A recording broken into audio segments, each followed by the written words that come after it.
नमस्कार दोस्तों। हम आ चुके हैं, आप भी आ जाइए, जुड़ जाइए ज़्यादा से ज़्यादा, तो आपके लिए फ़ायदेमंद है। तो हम क्या पढ़ रहे थे वो भी अब चलते हैं, 2 क्लासें पढ़ ली हैं, अब तीसरी क्लास पर आना है। तो मित्रों, हम चल रहे थे भारतीय संविधान के भागों पर चर्चा कर रहे थे। मैंने कहा कि पूरे भारतीय संविधान में जितने भाग हैं, अनुच्छेद हैं, हम सबको एक टेबल में ही समाहित कर सकते हैं, ऐड कर सकते हैं, उसके माध्यम से व्याख्या कर सकते हैं अगर एक बार हमने अनुच्छेदों को कि बेसिकली जो भी है। तो इंदिरा चौधरी बोल रही हैं, नमस्ते गुरुदेव। गुरुदेव नमस्ते। तो बेसिकली क्या है कि हम एक टेबल में सबको समाहित करते हैं। सबसे पहले तो संविधान है क्या, मैंने बताया था संविधान नियमों का समूह होता है जिसके माध्यम से सरकार जनता पर शासन करती है। ये बात तो सबको ध्यान होगी। तो आपको भी सबको, ये जनता का मतलब क्या है, नागरिक से है, नागरिकता से है, नागरिक से है। जनता उसी को कहते हैं जो नागरिक रहता है। तो बेसिक रीजन है, तो आपको ये भी ध्यान में रखना है। अब ये संविधान बना किसके लिए है? ये संघ राज्य क्षेत्र के लिए बना है, भारतीय संघ राज्य क्षेत्र के लिए। तो पहला वाला भाग भारतीय संघ राज्य क्षेत्र से संबंधित है, संघ राज्य क्षेत्र से संबंधित है। तो सबसे पहले वाला भाग किससे संबंधित है? संघ राज्य क्षेत्र से संबंधित है। भाग 1 किससे संबंधित है? संघ राज्य क्षेत्र से। तो ये मित्रों आपको ध्यान रखना है, नहीं तो फिर भूल गए तो फिर आपके साथ समस्या हो जाएगी। तो भाग 1 संघ राज्य क्षेत्र से संबंधित है और इसमें अनुच्छेद कितने? 1 से 4। संघ राज्य क्षेत्र कितने हैं तो आपको भी ध्यान रखना है। भारत में राज्य कितने हैं भाई? 28 राज्य हैं, 8 संघ शासित प्रदेश हैं। तो ये ध्यान रखना है। बाकी इसके बारे में वो डिटेलिंग हम पूरा पहला भाग पढ़ेंगे जैसे, लेकिन इंट्रो में तो आप इतना ध्यान रखना है कि भाई पहले अनुच्छेद में क्या कहा गया, भारत यूनियन ऑफ इंडिया है। दूसरे में बेसिकली कि भाई राज्य नाम के सीमा में परिवर्तन है। तीसरे में राज्य के निर्माण वाला है। चौथे में कहा है 2-3 की प्रक्रिया जो है उसके लिए संविधान संशोधन नहीं मानी जाएगी, लेकिन ये डिटेलिंग हम बाद में पढ़ लेंगे। अभी तो आप सिर्फ इतना ध्यान रख लो, भाग 1 संघ राज्य क्षेत्र से संबंधित है जिसमें अनुच्छेद 1 से 4 हैं। भारत में 28 राज्य और 8 संघ शासित प्रदेश हैं। अब भाग 2 किससे संबंधित था?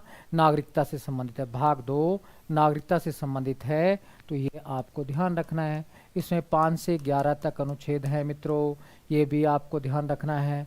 आपको एक बात और मैं यहीं बता देता हूँ, आप जानते हैं नागरिकता से संबंधित अनुच्छेद और निर्वाचन से संबंधित अनुच्छेद 26 जनवरी 1950 से पहले ही लागू हो गए थे। तो बेसिकली ये भी ध्यान रखना है कि नागरिकता से संबंधित अनुच्छेद 26 जनवरी 1950 से पहले ही लागू हो गए थे, 26 नवंबर 1949 को ही लागू हो गए थे। तो ये भी आपको थोड़ा सा पता रहना चाहिए। एक बात मैंने कल बताई थी वो भी मैं आपको आज बता देता हूँ कि बेसिकली ध्यान रखना है नागरिकता की अवधारणा किस पर बल देती है, गणराज्य पर या लोकतंत्र पर, संघात्मक शासन पर या एकात्मक शासन पर। तो आपको ध्यान रखना है नागरिकता की अवधारणा बेसिकली गणराज्य पर बल देती है। सबको मेरी नमस्ते, इंदिरा चौधरी जी को, सत्येंद्र फौजदार को, नगेंद्र भाभू जी को, सबको गुड इवनिंग, सबको गुड इवनिंग मेरी तरफ से। और आप जुड़ते जाइए, शेयर करते जाइए, जितने ज़्यादा लोग रहेंगे तो मेरा भी जोश बढ़ेगा।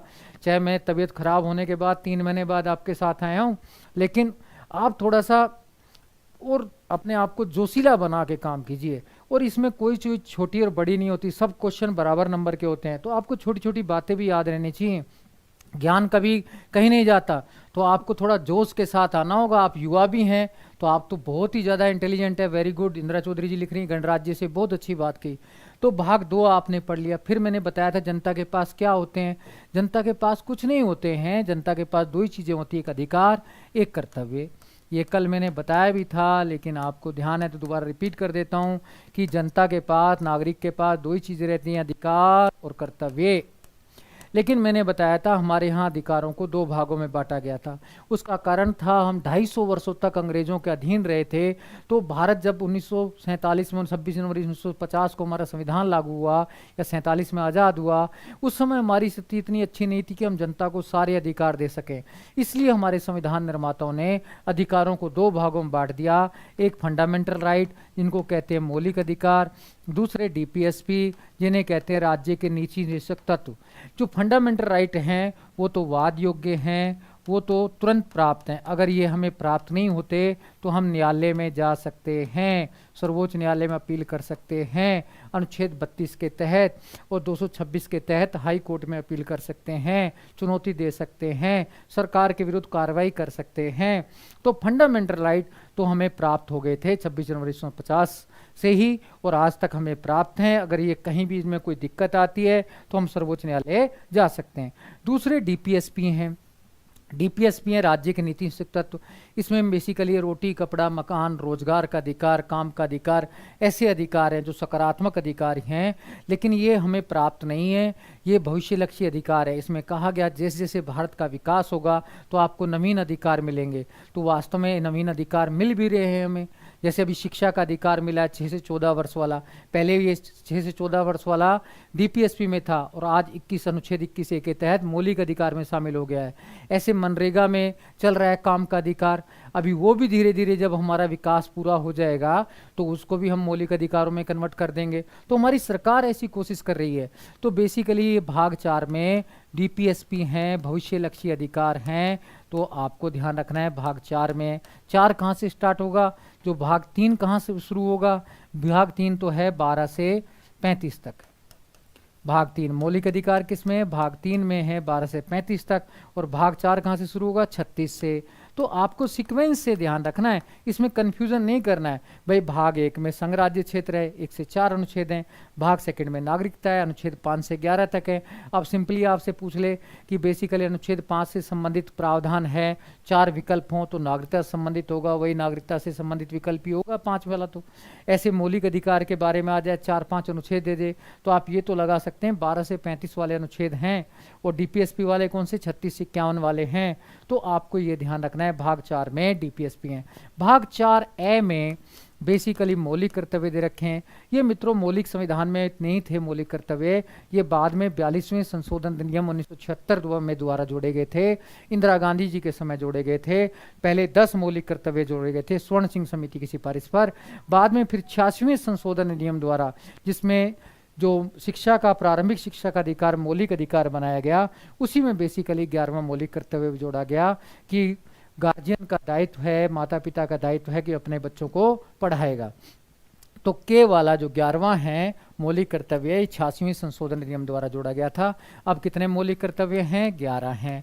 तो आपको ये मोटी मोटी बातें, छोटी छोटी बातें आपको ध्यान रहनी चाहिए, क्योंकि आपसे इंटेलिजेंट कोई नहीं है।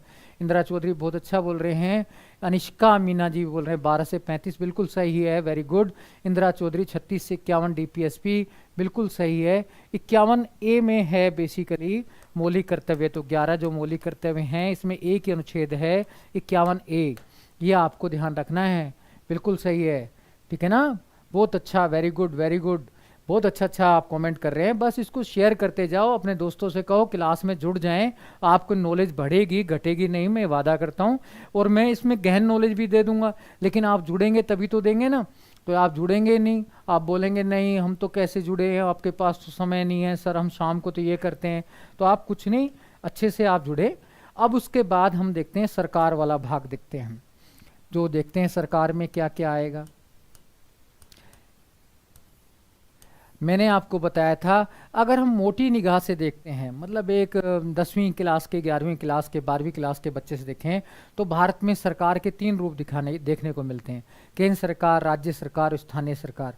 लेकिन जैसे बच्चा ग्रेजुएशन करता है, इंटेलिजेंट हो जाता है, आपकी तरह हो जाता है, बुद्धिमान हो जाता है, तब वो सोचता है तो जिसको दिखाई देते हैं सरकार के 5 रूप। तो वास्तव में भारत के अंदर गहन अध्ययन करने पर हमें पता चलता है सरकार के 5 रूप विद्यमान हैं। 3 तो स्पष्ट ही हैं, पहला केंद्र सरकार, दूसरा राज्य सरकार,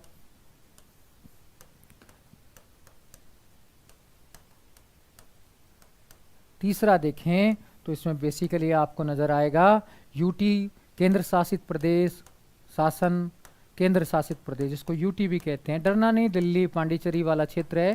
तो ये जो 8 हैं तो बेसिकली ये यूटी बोलते हैं इसको, यूटी प्रशासन वाला। फिर स्थानीय सरकार और फिर एक जनजातीय प्रशासन। तो सरकार के हमें 5 रूप देखने को मिलते हैं। अब ये पांचों कहीं ना कहीं जनजातीय सरकार या प्रशासन, तो ये आपको ध्यान रखना है। अब मित्रों हमने 4 भाग तो देख लिए थे, 4 भाग तो बेसिकली आप सबको पता है। अब 5वां भाग जो है वो केंद्र सरकार से संबंधित है। 5वां भाग केंद्र सरकार से संबंधित है, दिखाई दे रहा है ना, 5वां भाग केंद्र सरकार से संबंधित है। इसमें अनुच्छेद कहाँ से शुरू होंगे? 52 से 151 तक हैं। फिर छठा भाग जो है वो राज्य सरकार का है, इसमें कहाँ से शुरू होगा? इसमें 152 से 237 तक है, तो ये भी आपको ध्यान रखना है। फिर बेसिकली केंद्र शासित प्रदेश वाला भाग 8 है। आप कहेंगे आप भाग 7 कहाँ गया? भाग 7 को मैं बता देता हूँ। भाग 7वां जो था, भाग 7, इसमें एक ही अनुच्छेद था 238। इसमें बेसिकली क्या है, जब हम आज़ाद हुए थे 26 जनवरी 1950 को, तब पूरे भारतीय संघ राज्य क्षेत्र को ऐसे बांटा था, राज्य और संघ में नहीं बांट रखा था, ABCD में बांटा हुआ था।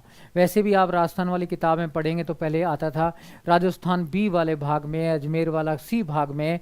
वास्तव में ये राज्य और केंद्र शासित प्रदेश तो 1956 में बांटे गए थे, राज्य पुनर्गठन अधिनियम के तहत, जब फजल अली आयोग बना था उसकी सिफारिश पर ये बने थे।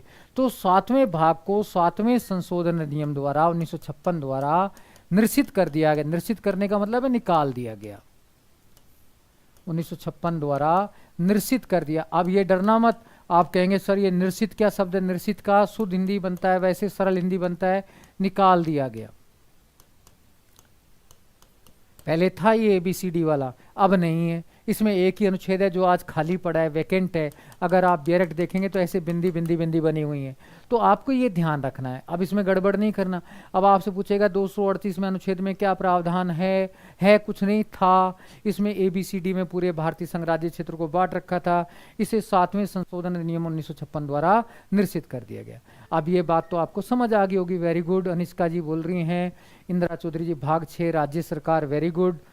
तो भाग 5 ये बिल्कुल सही है। आप बहुत इंटेलिजेंस वे से बता रहे हैं, बहुत बच्चे तो बहुत इंटेलिजेंट हैं। तो आप ज़्यादा से ज़्यादा लाइव हुए तो समस्या का निदान हो जाएगा आपका। तो आप जुड़े रहो मेरे साथ बस जोश के साथ। तो ये आपको ध्यान रखना है। 7वां तो निरसित हो गया।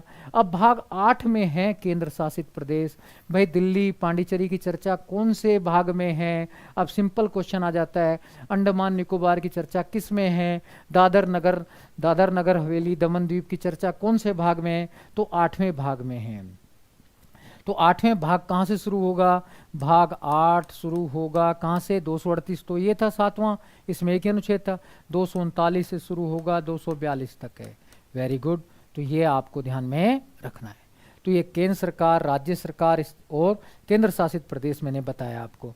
अब मित्रों थोड़ा सा केंद्र सरकार राज्य सरकार को थोड़ा अंदर से भी बता देता हूँ, आपको थोड़ा कन्फ्यूजन नहीं होना चाहिए। अगर इसमें देखें केंद्र सरकार में 52 से 151 अनुच्छेद हैं।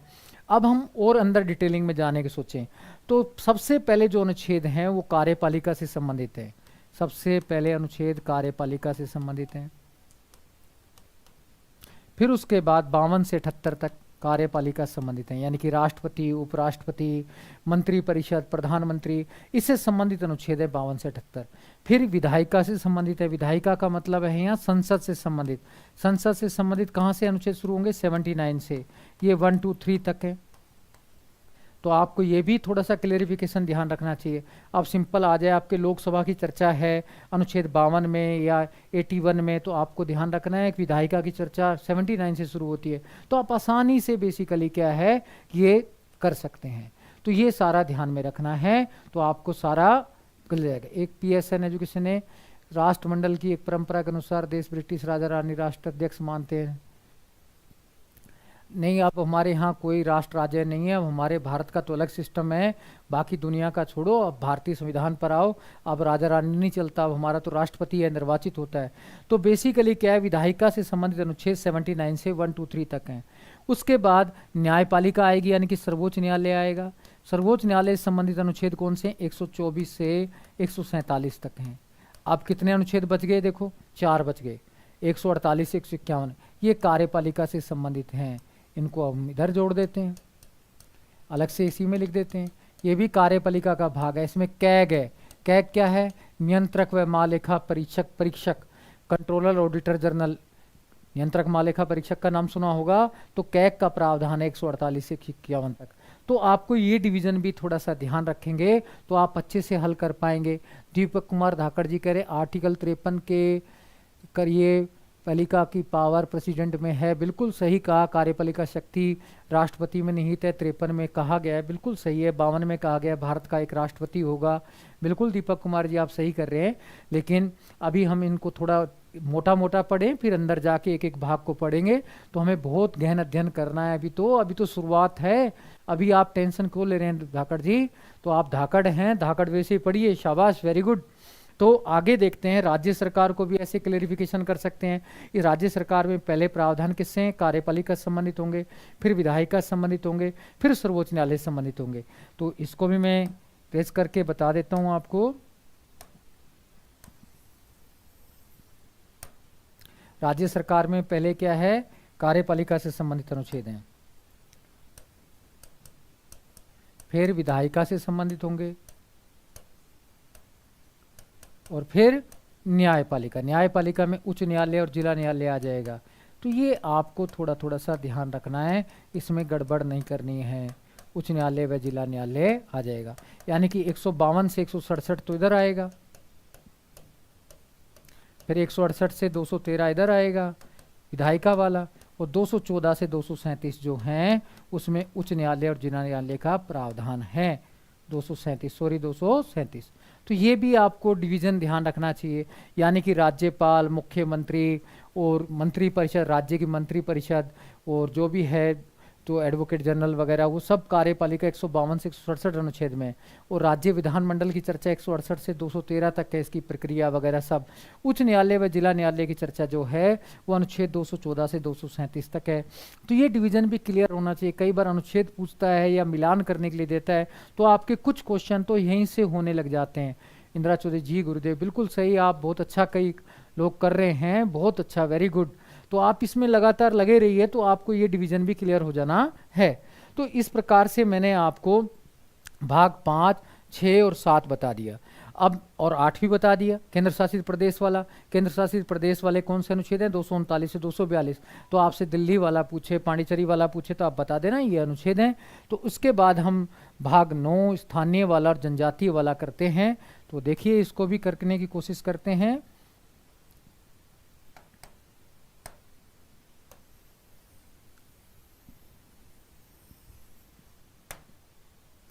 इसको भी करने की कोशिश करते हैं। स्थानीय सरकार,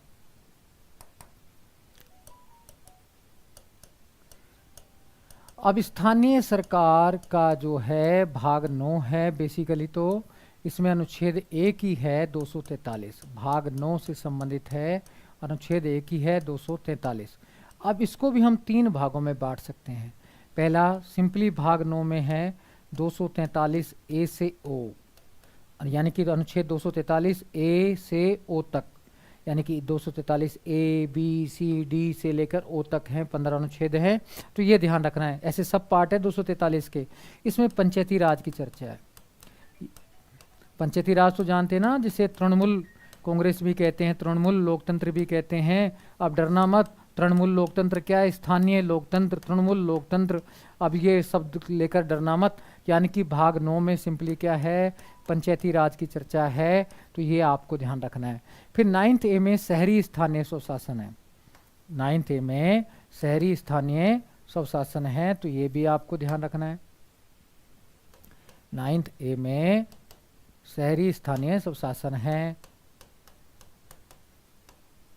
शहरी स्थानीय स्वशासन है, यानी कि नगर निगम, नगर पालिका, नगर परिषद, ये है। अब इसमें कौन से अनुच्छेद होंगे? ओ के बाद। ओ के बाद क्या आता है? पी। तो 245 पी से लेकर 243 जेड जी तक, जेड जी, जेड आ जाएगा, जेड के बाद फिर Z A, Z B, Z C, Z D, Z E, F, फिर जी। इतने अनुच्छेद इसमें क्या हैं? शहरी स्थानीय स्वशासन से संबंधित हैं, नगर पालिका से संबंधित हैं। तो ये भी आपको ध्यान में रखना है। वेरी गुड, अनिष्का मीना जी सही बता रही हैं, इंदिरा चौधरी जी बता रही हैं भाग 8 बिल्कुल सही है। आप लोग लगे रहिए तो आप अच्छा से करेंगे। तो शहरी स्थानीय स्वशासन से संबंधित ये अनुच्छेद हैं, ये ध्यान रखना है सिंपली सा, कि सारे इसके बारे में, नगर निगम, नगर पालिका के बारे में। अब अगला वाला जो है ना, वो सबसे इम्पोर्टेंट है, वो ध्यान में भी रखना है। अब एक 9th बी हो रहा है, ये अभी जोड़ा गया था 9th बी, ये सहकारिता से संबंधित है। इसे 97 संशोधन अधिनियम 2012 में जोड़ा गया था। अधिनियम मैंने कहा है, विधेयक नहीं है। 97 संशोधन अधिनियम 2012 द्वारा जोड़ा गया। अब ये तो ध्यान रखना है कि सहकारिता से संबंधित जो प्रावधान है वो 97 संशोधन अधिनियम द्वारा जोड़ा गया था। तो ये आपको गड़बड़ नहीं करेंगे, तो इसमें आपको ध्यान रखना है। तो आप गड़बड़ करेंगे तो आपका फिर दिक्कत आ जाएगी। तो ये ध्यान रखना है, सहकारिता से संबंधित हमारे यहाँ कब संवैधानिक दर्जा दिया गया? 2012 में। कहाँ पर दिया गया? 9th B में दिया गया। अब आप कहेंगे सहकारिता में क्या है? सहकारी संस्थाएं, यानी कि जहाँ मिलजुल कर छोटी छोटी संस्थाएं स्थापित की गई। जैसे गाँव में दूध की डेयरियाँ 10-5 लोग मिलकर क्या डेयरी की स्थापना कर देते हैं, या 10-5 लोग मिलकर खेती करना शुरू कर दें, 10-5 लोग मिलकर कोई भी उद्योग शुरू कर दें। तो वो सारी चीज़ें जो हैं वो सहकारिता से संबंधित हैं। सहकारिता का मतलब है कि कोई छोटे छोटे उद्योग मिलजुल कर करना। तो गांव में जैसे बेसिकली कई 5-7 लोग, 10 लोग, 50 लोग मिलकर कोई काम शुरू करते हैं, तो वो सारे, तो ये बेसिकली ध्यान रखना है, ठीक है ना। तो ये सहकारिता वाला है। तो अब इसमें कहाँ से कहाँ तक अनुच्छेद हैं? तो 243 ZH से लेकर ZT तक है। तो ये आपको ध्यान में रखना है, ZH से लेकर ZT तक है, ठीक है ना। एक ग्रविता मीना जी बोली नमस्ते सर, नमस्ते सबको नमस्ते। लेकिन आप जुड़ते रहो, अच्छे से पढ़ते रहो, तब जाके काम चलेगा। ये ध्यान रखना है सहकारिता वाला, कहीं गड़बड़ करके आ जाए, बाद में सवाल आए उसके बाद रोते हैं मेरे पास कि सर आपने बताया नहीं था, नहीं तो हम तो कर देते, अब बताया है, अब हम क्या करें। फिर रोना शुरू कर देते हो। रोना धोना नहीं है, अब थोड़ा सीरियस हो जाओ। अब कोचिंग भी खुल रही हैं, एसआई का पेपर भी हो रहा है, रीट का भी हो रहा है, अब आरएस का भी होगा, एसआई का भी होगा, सब पेपर होंगे। बस आपको लगन और मेहनत की ज़रूरत होती है। आप लगन मेहनत तो पीछे छोड़ देते हैं, फिर उसके बाद दिक्कत होती है। क्लास लेते हैं, 5 मिनट देखा, अब मुझे रसोई का काम है, रसोई का काम तो बाद में भी हो जाएगा। तो ये ध्यान रखना है, ठीक है ना। तो आप ध्यान रखना है। तो अब ये सहकारिता वाला है। अब भाग 10 में देखते हैं क्या है। चलो भाग 10 में भी देखते हैं क्या है। जनजातीय सरकार वाला है। तो मैंने सरकार के 5 रूप बता दिए, 5वां रूप है जनजातीय सरकार, जनजातीय प्रशासन वाला। इसमें भाग 10 में ये, इसमें एक ही अनुच्छेद है 244। इसमें टीएसपी वाला एरिया आता है, 5वीं 6वीं अनुसूची वाले क्षेत्र आएंगे। तो ये आपको ध्यान रखना है। 5वीं 6वीं अनुसूची वाले क्षेत्र, टीएसपी वाले क्षेत्र, माडा वाले क्षेत्र, वो बेसिकली इसमें आते हैं। टीएसपी माडा नाम सुना होगा, मॉडिफाइड एरिया डेवलपमेंट अप्रोच वाला। तो ये बेसिकली ट्राइबल वाले एरिया हैं, जनजातीय वाले क्षेत्र हैं। तो 5वीं 6वीं अनुसूची वाले ये आते हैं। तो ये भी आपको थोड़ा पता रहना चाहिए, नहीं तो अन्यथा फिर बिल्कुल आपकी नॉलेज क्या है, गड़बड़ नहीं होनी चाहिए। तो तैयारी हो जाए तो काम भी तो होना है ना। बिल्कुल काम तो आप करो, इसमें मैं मना थोड़ी कर रहा हूँ, स्वागत है। मैं तो ये बस कह रहा हूँ काम पहले कर लो और उसके बाद तैयारी करो। काम आप पहले करके रखना चाहिए था ना। तो उसके लिए कोई बात नहीं, कल से मैं आ जाऊँगा, मैं कर दूँगा, मैं ऑनलाइन ही कराऊँगा। लेकिन चलो ये ध्यान रखना है, जनजातीय सरकार वाला ये आपको पता हो जाना चाहिए। अब हम आते हैं भाग 11, 12, 13, इन पर चर्चा करते हैं, ठीक है ना। भाग 11, 12, 13 पर चर्चा करते हैं। तो अब आते हैं, तो आप लोग को नॉलेज भी होगी। पहले भाग 10 मैंने पढ़ा है, 10 को मैं एक बार फिर रिपीट कर रहा हूँ, तो आप जल्दी जल्दी सुनते रहना। भाग 1 में क्या है, संघ राज्य क्षेत्र है, अनुच्छेद 1 से 4 है। भाग 2 में नागरिकता है, 5 से 11 अनुच्छेद है। भाग 3 में मौलिक अधिकार है, 12 से 35 है। भाग 4 में डीपीएसपी 36 से 51 है। भाग 4A में मौलिक कर्तव्य 51 है, अनुच्छेद 1 ही है। भाग 5 में केंद्र सरकार है, केंद्र सरकार 52 से 151 तक है। भाग 6 में राज्य सरकार 152 से 237 तक है। भाग 7वां लैप्स हो चुका है, निरसित हो चुका है, निकाल दिया गया है, अब खाली पड़ा है। तो उसमें क्या था, ABCD वाला था। भाग 8 जो है यूटी प्रशासन से संबंधित है, अनुच्छेद 239 से 245 तक है। भाग 9 में स्थानीय स्वशासन है, पंचायती राज, नगरीय निकाय और सहकारिता है। भाग 10 में जनजातीय सरकार है। तो मैंने 10 भाग बताए, 10 आपको टिप्स पर होने चाहिए। मित्रों एक बात और कह देता हूँ, जो ज्ञान आपको टिप्स पर रहता है, यानी कि 24 घंटे दिमाग में रहता है, वो तो आपका है। और जो कॉपी में लिखा हुआ है, किताब में लिखा हुआ है, तो वो तो मेरा ज्ञान है, टीचर का ज्ञान है, आपका ज्ञान नहीं है। इसलिए मित्रों मेरे से अनुरोध है कि आप इसको बार बार अभ्यास करें, रटकर काम करें, तो आपके लिए बेटर होगा। तो इसलिए ये सारी चीज़ें आपको पता रहनी चाहिए। अब इसके बाद हम आते हैं भाग 11 पर। चलो मित्रों भाग 11, 12, 13 देखते हैं। देखो भाग 11, 12, 13 ये तीनों केंद्र राज्य संबंध से संबंधित हैं।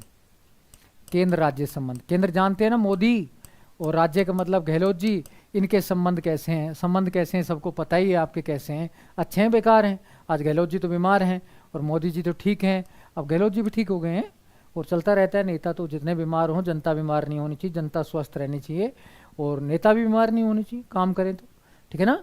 तो अब बेसिकली केंद्र राज्य संबंध से संबंधित कौन से भाग हैं? भाग 11 से 13 तक, भाग 11 से 13 तक हैं जो ये केंद्र राज्य संबंध से संबंधित हैं डायरेक्ट। अब भाग 11 में क्या है तो मैं आपको बताता हूँ। भाग 11 में है केंद्र राज्य विधायी व प्रशासनिक संबंध, विधायी व प्रशासनिक संबंध हैं। अब अनुच्छेद कहाँ से शुरू होगा जल्दी बताइए आप लोग, देखता हूँ, वेट कर रहा हूँ मैं। भाग 11 में कहाँ से शुरू होगा? भाग 10 कहाँ पर खत्म हुआ था? 244 पर। तो भाग 11 कहाँ से शुरू होगा? 245 से। तो 245 से 263 तक है। इसमें अनुच्छेद कितने हैं? 245 से 263। बिल्कुल सही है। इसमें यह है संघ सूची पर कानून कौन बनाएगा, समवर्ती सूची पर, राज्य सूची पर, प्रशासनिक संबंध में नदी जल बोर्ड, अंतर्राज्यीय परिषद, ऐसे प्रावधान है।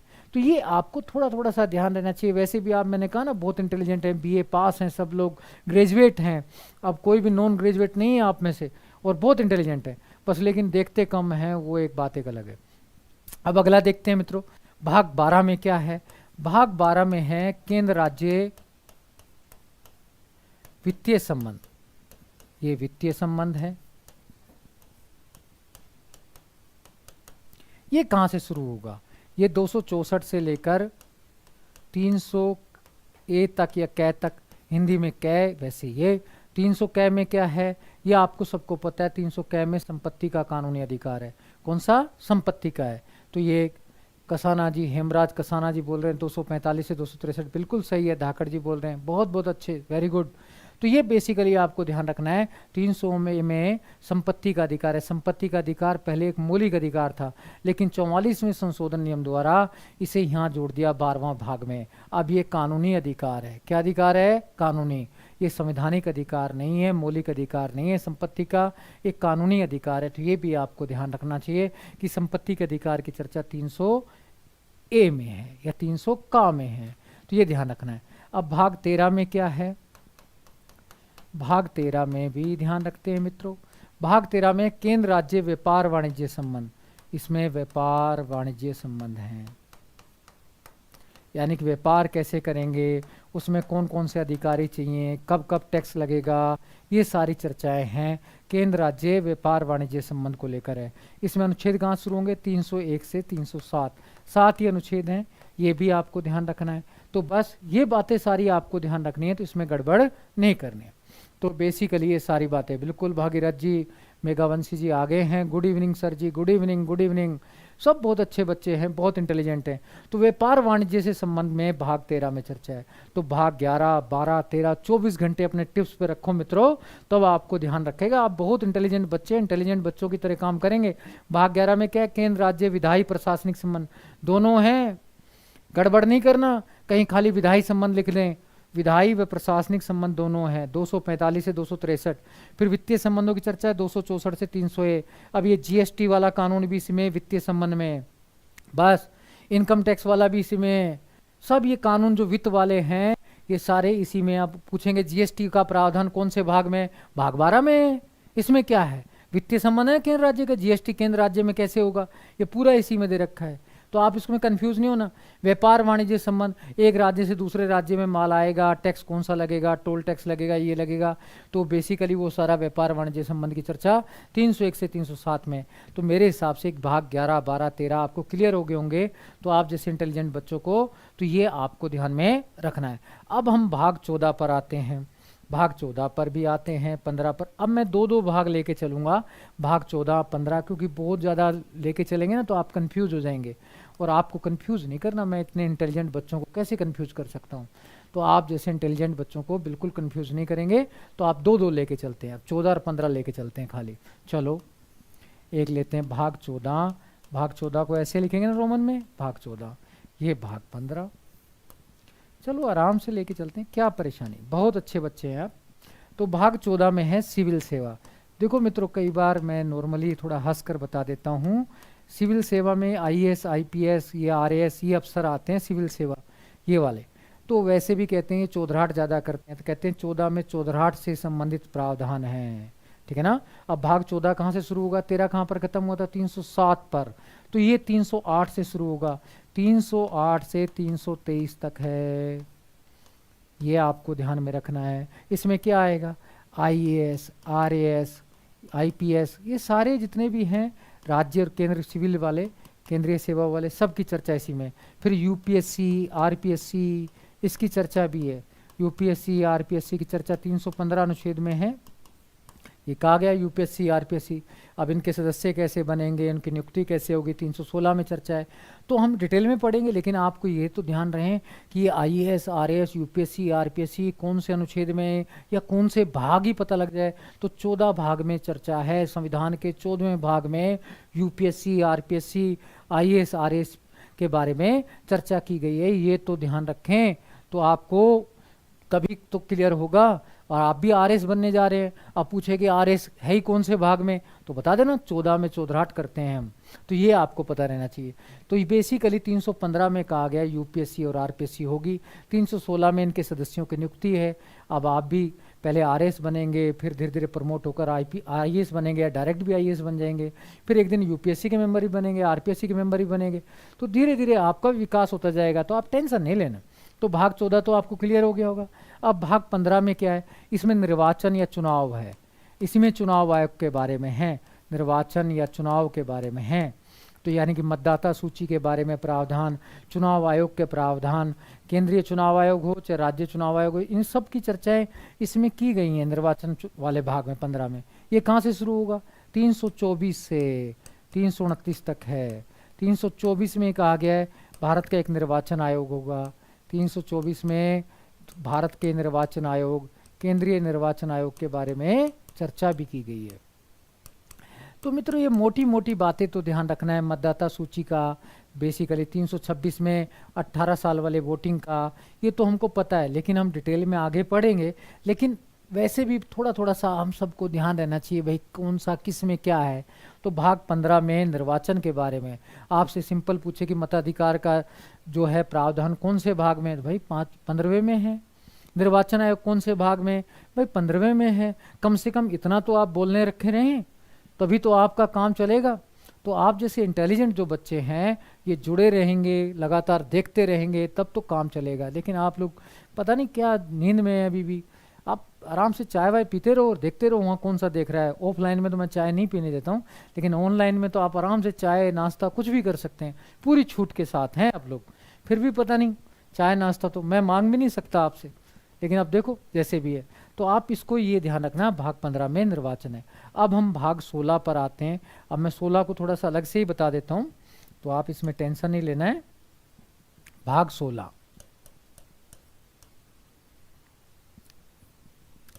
लो, ये देखते अब इसमें क्या है। भाग 16 में इसमें वैसे भी लिख देता हूँ संख्यात्मक, आप कंफ्यूज नहीं हो। भाग 16 में क्या है, इसमें है पिछड़े वर्गों का लोकसभा व राज्य विधानसभा में आरक्षण से संबंधित प्रावधान। पिछड़े वर्गों का लोकसभा एलएस लिख दूं व राज्य विधानसभा को मैं एलएस से लिख दूं, राज्य विधानसभा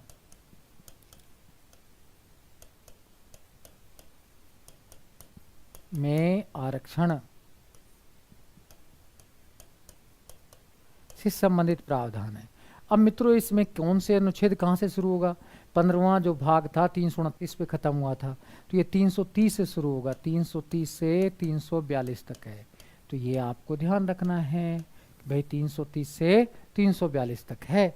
अब इसमें क्या क्या बातें हैं वो मैं आपको बताना चाहता हूँ, आप इसमें थोड़ा सुनने की कोशिश करना तो आराम से। क्या है, लोकसभा की जो सीटें रहती हैं चुनाव में, विधानसभा की सीटों में एससी एसटी को जो आरक्षण मिलता है वो सब की चर्चा इसी में ही है।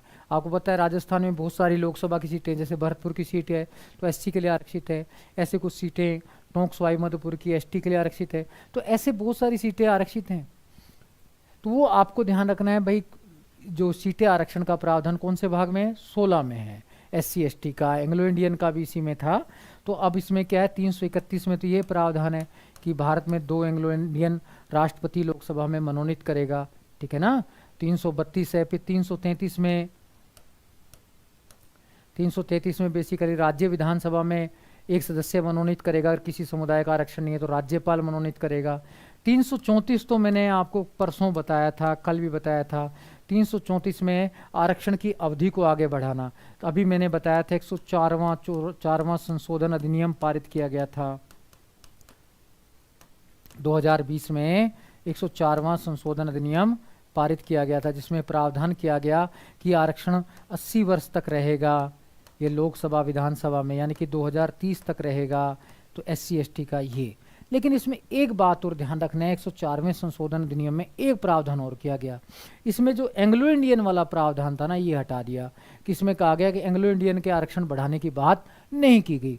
कुमार वनिका जी बोल रही हैं सर PTET सेकंड पेपर और फोर्थ वालों के पेपर सेम आते हैं तो क्या रिप्लाई। तो बेटा मेरे को समझ नहीं आ रहा वनिका जी, तो आप जो कह रही हैं तो बिल्कुल मेरे से जो भी होगा मैं आपकी हमेशा मदद करने को तैयार हूँ। आप डायरेक्ट भी कांटेक्ट कर लेना, कमेंट कर देना, और तो मैं बिल्कुल, पेपर तो सेम ही है सबका। तो अगर कोई भी टॉपिक ऐसा हो जो मेरे लायक हो और छूट गया हो तो मैं उसको क्लियर करा दूंगा, आप परेशान नहीं होना, ठीक है ना। तो बेसिकली 104वें संशोधन नियम जो 2020 में पारित हुआ, इसमें 80 वर्ष का SC ST के लिए आरक्षण का प्रावधान किया गया था, और साथ में ये कहा गया कि भाई 2030 तक आरक्षण रहेगा। लेकिन साथ में एंग्लो इंडियन के लिए ख़त्म करने की बात की गई, एंग्लो इंडियन के आरक्षण को नहीं बढ़ाया गया। तो ये ध्यान रखना, मोदी जी ने एंग्लो इंडियन को हटा दिया, ठीक है ना। तो ये भी आपको सारी बातें पता रहनी चाहिए, तो आपको गड़बड़ नहीं करेंगे, तो आपको ये सारी बातें क्लियर होनी चाहिए, तो आपको आसानी के साथ ये सारा समझ आ जाएगा। तो ऐसे ही क्या है, महिलाओं के आरक्षण की बात आती है, तो महिलाओं को अगर लोकसभा में और विधानसभा में आरक्षण देना है तो भाई कौन से अनुच्छेद में परिवर्तन करना होगा, 330, 332 में परिवर्तन करना होगा, तो वहीं आरक्षण का प्रावधान लागू करना होगा। वैसे 108वां संशोधन विधेयक भी लाया गया था, जो PSNG एजुकेशन वाले बता रहे हैं सर ऐसे महिलाओं के लिए लाया गया था। बिल्कुल सही कह रहे हैं आप, 108वां संशोधन विधेयक लाया गया था, अधिनियम नहीं, पारित नहीं हुआ था। महिलाओं को आज तक आरक्षण नहीं दिया गया। ये भारतीय पुरुष मानसिकता है। वास्तव में महिलाओं की 50% सीट होनी चाहिए, तभी तो महिलाओं का विकास होगा। संसद विधानसभा में जितना महिलाओं की भागीदारी रहेगी, फीमेल डेवलपमेंट होगा, हमारे महिला सशक्तिकरण होगा, तभी भारत का विकास होगा। तो आवश्यक भी है। तो महिलाओं को अगर आरक्षण देना है लोकसभा विधानसभा में तो कौन से भाग में परिवर्तन करना होगा, 16 में। अनुच्छेद पूछे तो 330 और 332 है, भाग पूछे तो 16 है। तो ये भी आपको ध्यान में रखना है। इतना सब आपको ध्यान रखेंगे तो आप आसानी से भाग 16 को क्लियर कर सकते हैं। इसी में फिर 338 में आपको पता है, इसी भाग में 16 में, क्योंकि 16 330 से 342 तक है। 338 में SC ST आयोग का प्रावधान है, 340 में पिछड़े वर्ग का प्रावधान है। अनुच्छेद 341 में कहा गया कि राष्ट्रपति किसी भी निम्न जाति को अनुसूचित जाति घोषित कर सकता है, SC घोषित कर सकता है, और किसी भी जनजाति को अनुसूचित जनजाति घोषित कर सकता है, क्योंकि आरक्षण का लाभ किसी भी निम्न जाति को तभी मिलता है जब वो अनुसूचित जाति घोषित हो जाती है, SC घोषित हो जाती है। शेड्यूल कास्ट घोषित करता है, कौन करता है, राष्ट्रपति। इसी प्रकार से कोई भी जनजाति है उसको आरक्षण का लाभ तभी मिलेगा जब उसे ST घोषित कर दिया जाता है। ST कौन घोषित करता है, राष्ट्रपति। तो ये प्रावधान किसमें, 342 में है। तो ये ध्यान रखना है, SC को घोषणा का प्रावधान 341 में, ST की घोषणा का प्रावधान 342 में है। तो मित्रों ये छोटी छोटी बातें अगर ध्यान रखेंगे तो भाग 16 भी कवर हो जाएगा। मैं बाद में और डिटेल में बता दूंगा, लेकिन आपको बेसिक तो आना चाहिए। आपके एग्जाम भी साथ में है तो आप इनको भी नहीं जानते हैं, फिर उसके बाद तो फिर बहुत करंट अफेयर के विषय हैं ये कोई पॉलिटिकल साइंस का विषय नहीं है, कोई संविधान का विषय नहीं है। ये तो मैं कहता हूँ करंट का जर्नल विषय रोज पेपर में आता है, तो ये बात तो आनी चाहिए, तो किसी भी पेपर में आ सकता है। तो आपको ये सारी चीज़ें क्लियर होनी चाहिए। तो मैं मानता हूँ भाग 16 के कुछ इंपॉर्टेंट क्वेश्चन आपने कवर किए होंगे। भाग 16 का सबसे इंपॉर्टेंट तो यही है कि कहाँ से कहाँ तक अनुच्छेद है, 330 से 342 क्या प्रावधान है, पिछड़े वर्गों का लोकसभा विधानसभा में आरक्षण वाला है। फिर इसमें ध्यान रखना है एंग्लो इंडियन वाला किस में था, 331 में। अब 104वें संशोधन नियम द्वारा एंग्लो इंडियन के आरक्षण को आगे बढ़ाने का नहीं फैसला किया मोदी गवर्नमेंट ने, ये भी आपको ध्यान रखना है। 104वें संशोधन नियम के तहत SC ST का आरक्षण तो 2030 तक बढ़ा दिया है, लेकिन एंग्लो इंडियन का रोक दिया है। फिर 330 और 332 में जो है आरक्षण संबंधी प्रावधान। अगर महिलाओं को आरक्षण देना है तो हमें 330 और 332 में ही परिवर्तन करना होगा, ये भी आपको ध्यान रखना होगा। 338 में SC/ST आयोग है, 340 में पिछड़ा वर्ग आयोग है, और 341-42 में 341 में तो SC की घोषणा राष्ट्रपति करेगा और 342 में ST की घोषणा करेगा। तो इस प्रकार से भाग 16 को आप ढंग से पढ़ें तो बढ़िया रहेगा, लेकिन गाइड ना पढ़कर आप सीधे बेयर एक्ट को जाके पढ़े। संविधान का जो बेयर एक्ट होता है, अब दोबारा कोशिश करेंगे। अब एक बार में कोई एग्जाम क्लियर नहीं होता, बार बार अभ्यास करने से क्लियर होता है। तो अब दोबारा कोशिश करेंगे। महिलाएं को जैसे जैसे सशक्तिकरण हो रहा है, महिलाएं आगे आ रही हैं, तो निकट भविष्य में मानता हूं कि ये बिल भी महिला आरक्षण वाला पारित होगा और महिलाओं की भागीदारी बढ़ेगी। इसमें नो डाउट कि महिलाओं का विकास हो रहा है, चेतना बढ़ रही है, महिलाएं आगे आ रही हैं, आज हर परीक्षा को टॉप कर रही हैं, खेलों में भी टॉप कर रही हैं, और जैसे जैसे राजनीति में भी टॉप करेंगी, और नो डाउट ये आगे भी फिर महिलाओं की भी भागीदारी बढ़ती जाएगी। तो ये 16 भाग हो गए। अब हम भाग 17 पर आते हैं। भाग 17 को भी देखते हैं मित्रों, तो इसमें थोड़ा गड़बड़ नहीं करना है। भाग 17, अब इसमें जाना नहीं है, थोड़ा ध्यान रखना है। भाग 17 राजभाषा से संबंधित है। हमारी राजभाषा क्या है, हिंदी है। अब बताते हैं, पूरा चर्चा करेंगे। कहाँ से अनुच्छेद शुरू होगा, वो किसमें खत्म हुआ था? 342 पे भाग 16। तो ये 343 से शुरू होगा, 351 तक है। सबसे पहले मित्रों, राजभाषा और राष्ट्रभाषा में अंतर समझ आना चाहिए। राजभाषा होती है कामकाज की भाषा और राष्ट्रभाषा होती है मनोवैज्ञानिक एकता की भाषा। तो हमारे यहाँ ये राजभाषा से संबंधित है, यानी कि कामकाज की भाषा से संबंधित है, मनोवैज्ञानिक एकता की भाषा नहीं है। जैसे आप, यानी कि हिंदी को, ये तो कहा गया है इसमें कि हिंदी को राजभाषा बनाया जाएगा, कामकाज की भाषा बनाया जाएगा, पर यह नहीं कहा गया कि राष्ट्र की एकता अखंडता की भाषा होगी, क्योंकि हमारे यहाँ तो वैसे भी बोलते हैं 3 कोस बाद पानी और भाषा दोनों बदल जाते हैं। तो बेसिक रीज़न है। तो साउथ इंडिया वाले लोग हैं, अपनी अलग अलग भाषा बोलते हैं, कन्नड़ है, मलयालम है, तो तेलुगु है, तमिल है, वो बोलते हैं, उड़िया है, तो वो लोग अपनी भाषाएं बोलते हैं, हिंदी कम बोलते हैं। तो हमारे यहाँ कहा गया धीरे धीरे हिंदी का विस्तार किया जाएगा। तो इसमें क्या है राजभाषा का, तो हिंदी को राजभाषा या राष्ट्रभाषा है। तो 343 में कहा गया कि हमारी राजभाषा हिंदी होगी और लिपि देवनागरी होगी। लिपि क्या होगी? देवनागरी। ये 343 अनुच्छेद में कहा गया है। अब ये कंफ्यूज नहीं होना है, तो ये बात आपको ध्यान रखना है। कौन से अनुच्छेद में कहा गया था? 343 में कहा गया है। अब पहले तो संविधान सभा जब गठन हो रहा था तब ये मांग उठी थी हिंदी को राष्ट्रभाषा बना दिया जाए, लेकिन बाद में फिर क्या है, सहमति नहीं हुई। तो फिर ये मामला एक मुंशी आयंगर समिति थी, उसको सौंप गया था। किसको सौंपा था? मुंशी आयंगर समिति। ये मुंशी आयंगर जो फार्मूले के तहत ही, समिति के तहत ही हिंदी को फिर राजभाषा बनाया गया था। अब ये क्वेश्चन भी कई बार आता है, हिंदी को राजभाषा की घोषणा में महत्वपूर्ण योगदान किसका है? मुंशी आयंगर समिति का है। संविधान सभा में गठित की गई थी मुंशी आयंगर समिति, और ये मुंशी आयंगर समिति की सिफारिश पर ही हिंदी को फिर राजभाषा बनाया गया था। कहा गया थी राष्ट्रभाषा बनाने की जरूरत नहीं है, लेकिन कुछ विद्वानों ने इसको राष्ट्रभाषा बनाने की मांग संविधान सभा में की थी। तो ये भी आपको ध्यान में रखना है। तो हिंदी राजभाषा है। 344 में राजभाषा आयोग का प्रावधान है, राजभाषा समिति का प्रावधान है। तो बेसिकली ये भी आपको ध्यान रखना है। फिर कुछ अनुच्छेद और भी मैं बता देता हूं कि वो भी आपको थोड़े पता रहने चाहिए। 350, 350A, 350B और 351, तो ये भी आपको पता रहने चाहिए, तो तभी आपका काम चलेगा। तो ये भी अनुच्छेद थोड़ा सा पता रहना चाहिए। 350 में क्या है? 350 में कहा गया कि कोई भी पीड़ित व्यक्ति या दुखी व्यक्ति अपनी जो व्यथा है, दुख है, वो अधिकारी को किसी भी भाषा में सौंप सकता है। फिर अधिकारी का दायित्व है उस भाषा को पढ़ना। ये भी आपको ध्यान रखना है। तो ये 350 में लिखा है, वास्तव में सही है। अब दुखी आदमी से कहो हिंदी में लिखो, वो हिंदी जानता ही नहीं, रुको उससे वकील से एप्लीकेशन लिखाओ, नहीं। ये सरकारी अधिकारी का काम है कि वो भाषा को देखेगा, सारे काम देखेगा। ये आपको ध्यान रखना है। तो बेसिकली ये ध्यान रखना, इसमें है व्यथित और पीड़ित व्यक्ति अपनी व्यथा, पीड़ित व्यक्ति अपनी व्यथा किसी भी भाषा में व्यक्त कर सकता है, अपना दुख किसी भी भाषा में व्यक्त कर सकता है, किसी भी भाषा में व्यक्त कर सकता है। तो ये बात इसमें है, लिखी है 50 में। तो ये ध्यान रखना। तो ये तो नॉर्मल बात है। आप भी किसी कर्मचारी सरकारी अधिकारी के पास जाएं, आपसे कहे आपको पहले कहीं चोट लगी है या अपना दुख व्यक्त करना चाह रहे हैं, आपसे कहे इंग्लिश में लेटर लिख के लाओ, तो आप कह सकते हैं अनुच्छेद 350 में लिखा है पीड़ित व्यक्ति अपनी व्यथा किसी भी भाषा में व्यक्त कर सकता है। तो आप उसे संविधान का हवाला दे सकते हैं उस समय। तो आपको ये बात ध्यान रखनी चाहिए, ये भी एक नॉलेज है, ज्ञान है, बिना ज्ञान के कुछ नहीं होता। इस नॉलेज को आपको जानना भी जरूरी है, नहीं तो आपको अधिकारी कभी इंग्लिश में कहेगा, कभी हिंदी में कहेगा। आप किसी भी भाषा में लिखें, फिर अधिकारी का काम है।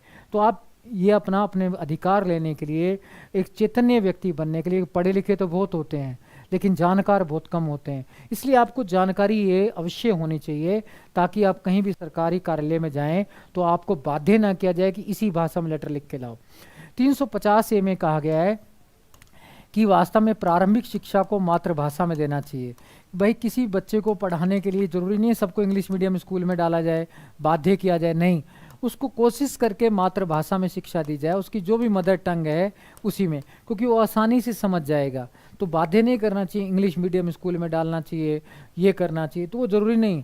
आप कोई भी हिंदी है या वास्तव में मारवाड़ी है या राजस्थानी भाषा है, जो भी वो बोलता है उस भाषा में उसको शिक्षा देने का प्रयास करना चाहिए। ऐसा निर्देश केंद्र सरकार को 350 ए में दिया गया है।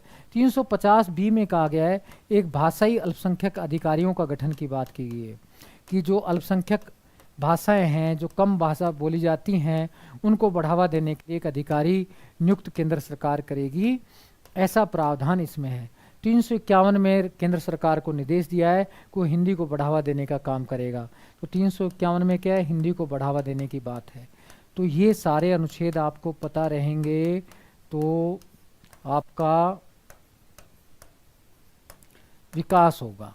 तो मेरे हिसाब से कोई टिपिकल अनुच्छेद नहीं है, आपको सारी चीज़ें ध्यान में रखनी चाहिए, ठीक है ना। तो 350 में क्या है, पीड़ित व्यक्ति अपनी व्यथा किसी भी भाषा में व्यक्त कर सकता है। 350 ए में है प्रारंभिक शिक्षा मातृभाषा में देनी चाहिए।